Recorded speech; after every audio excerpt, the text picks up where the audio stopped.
Yo, what is happening, guys? This is Rob of Rule2 Review. Welcome back to the channel, and today we're going to discuss some of Nintendo's online service for the Nintendo Switch. So, the Nintendo Switch online service, what a crazy and kooky conundrum that whole situation seems to be. And of course, we've been waiting for so long for Nintendo to finally release their complete, full, updated final plans for their online service, actually make the thing live, which means a lot of things are going to change based on the current Switch and the current online play, and we really just need to find out how this thing is going to be. Now, obviously, there are a couple of things we do know. Nintendo has been slowly leaking out some information and updates about what their plans for the online service are going to be throughout all of 2018 so far.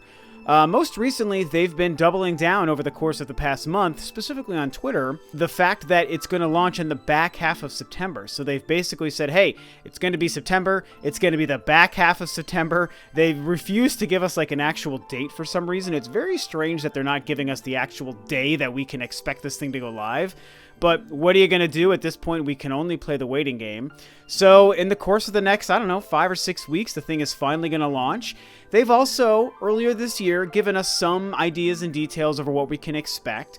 We've got a little graphic here we can look at that gives us some of the hard information. Of course, looking at this, it's really just a good summation of all the things that they've already confirmed that it's going to do earlier in the year. The most notable things, I guess beyond online play, I guess that's pretty darn notable when you think about the Switch Online service. So hooray, once we start paying for this online play, which we already have for free, is going to be, of course, a part of this. The Nintendo Switch Online app, which nobody likes and nobody really wants, even though I do think there's promise with it. They're just obviously not executing it properly.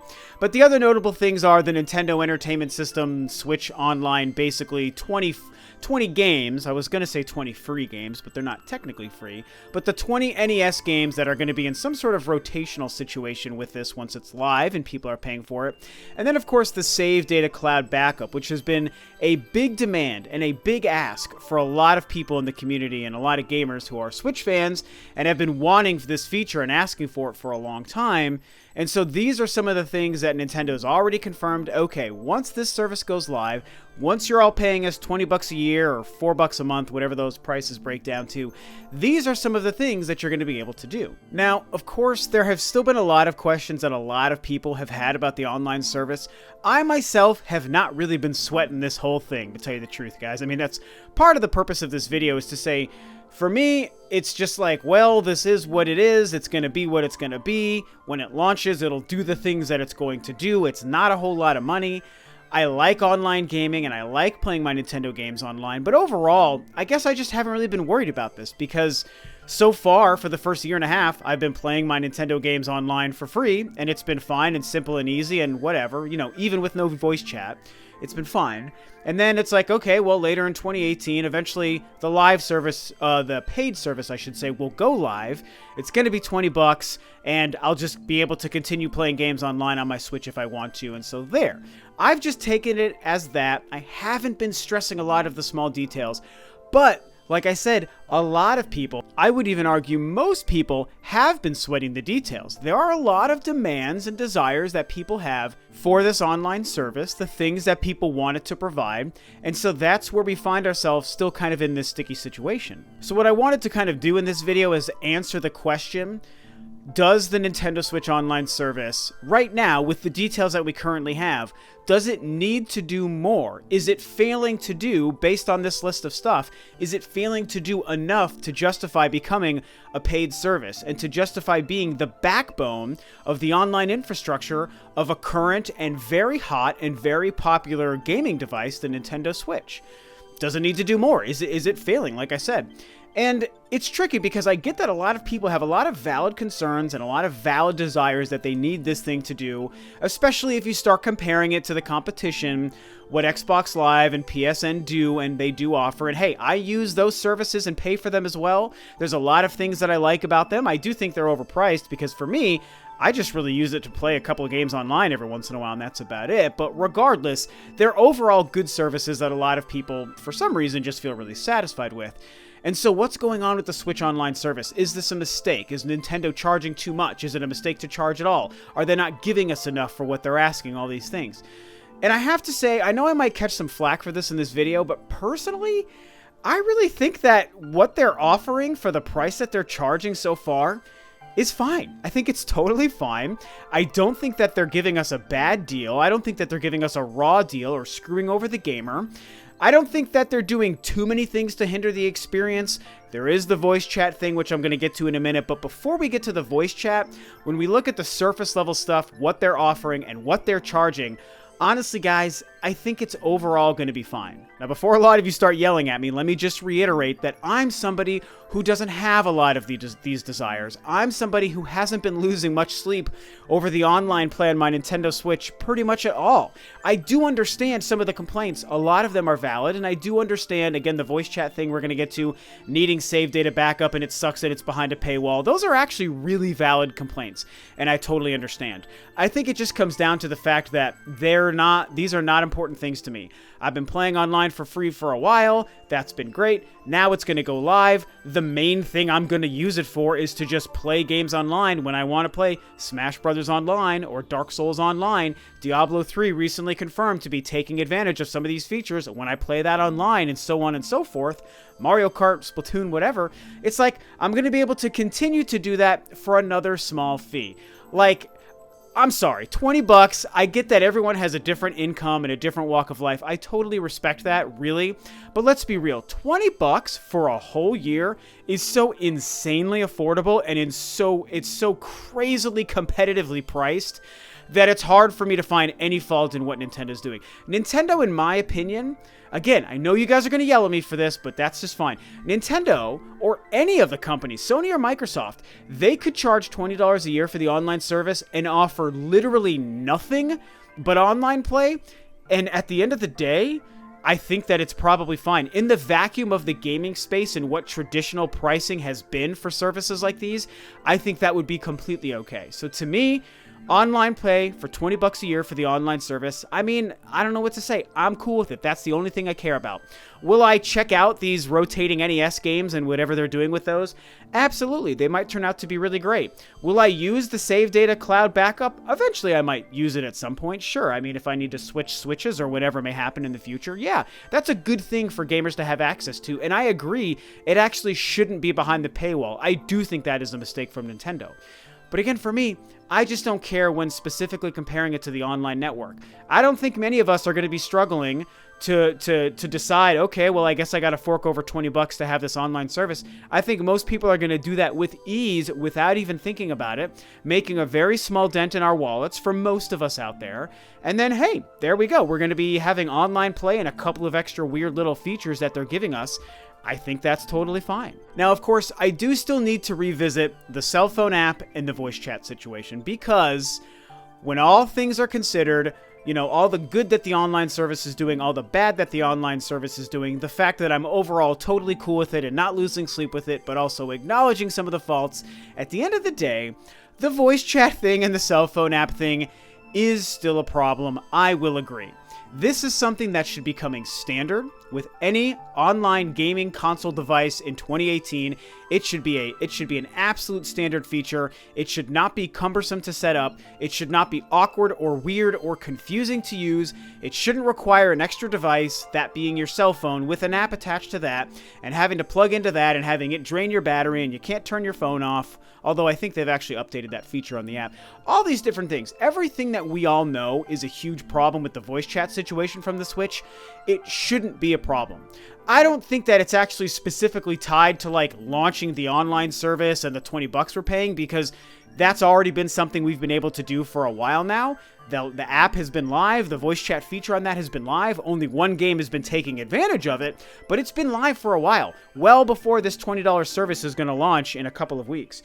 So as far as I'm concerned, it's kind of a separate problem, but it is still part of the online infrastructure of the Switch, and so I do think that there is relevance to this conversation, and I also think that everyone who complains about it, even though I personally don't give two craps about it, it's a problem. And it does show that Nintendo is a little bit confused on the voice chat situation.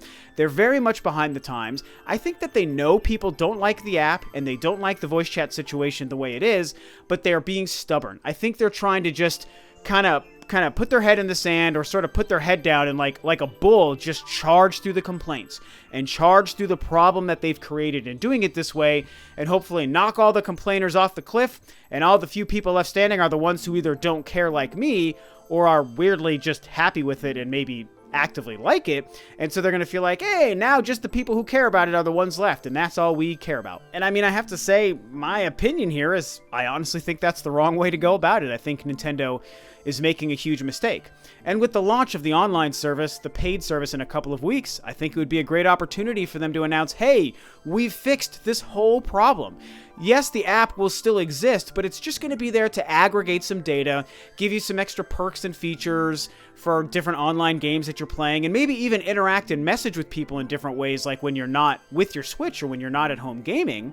And that would be really cool, but it turns out the voice chat is a totally separate deal. You can do it with or without paying for the service, and you can do it just through the Nintendo Switch, nice and easy, just like Fortnite allows us to do, by the way, Nintendo. And just Bob's your uncle, there you go. I mean, we can only hope that that's what they would be doing, but I just don't think that that's what they're going to do when this online service launches. Obviously, the virtual console situation also comes up a little bit here. I obviously think about that.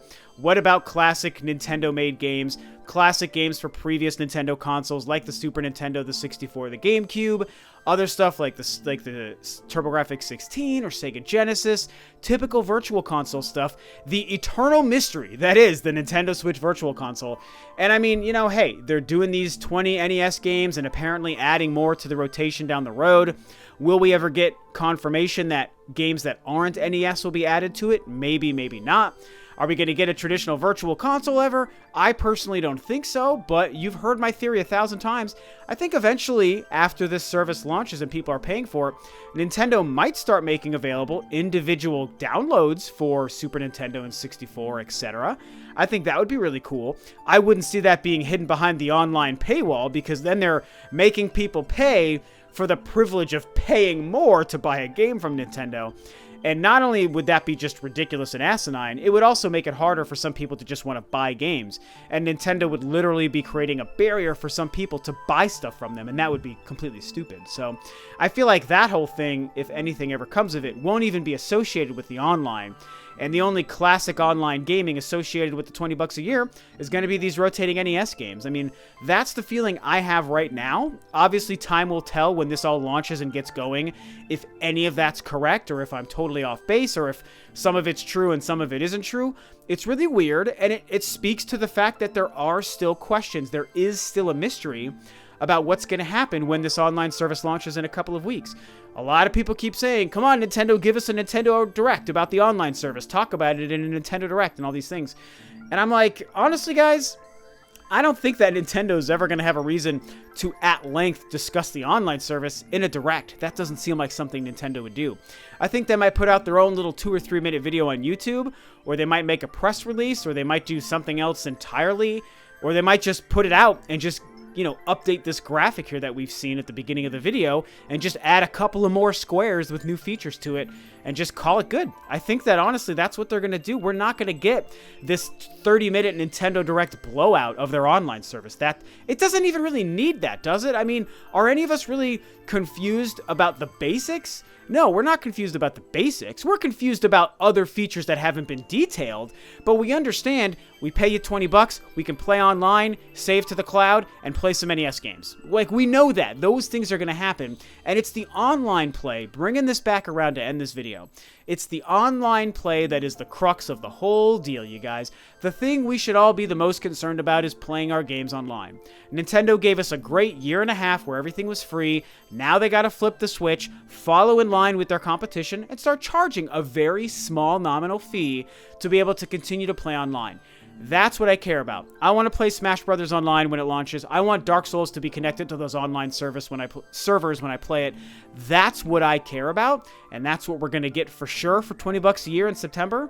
And so I don't really think that Nintendo's obligated. At only $20 a pop, I don't think they're obligated to give us much more than what they've already given us. So those are some of my quick thoughts. I know that it might be a little bit controversial because I might not be as harsh on Nintendo and the online plans as some people might want me to be, because I know a lot of people, and in some cases very justifiably, are pretty angry about it, or upset, or frustrated, and just mad at Nintendo for not doing XYZ thing the way they want and giving us all the answers. Like I said, in a lot of situations that's justified, but for me, I just don't care about most of it. It's like, whatever. Eventually, it's, in a couple weeks, I'll have to give Nintendo $20 one time for the next year and continue doing everything the same, and then also have some NES games to play. Like, that's fine for me. Like, I'm not stressing it, but again, I get that I'm probably in the minority, and I think a lot of you guys are stressing it, and some of you have some concerns. Some very valid, some maybe not so valid, but whatever they are, I would like to hear what you have to say. So, of course, in the comments, I want you guys to discuss this. You can yell at me for my opinion. I don't know why, I just know that that's going to happen, but this is a video where I know it's going to happen.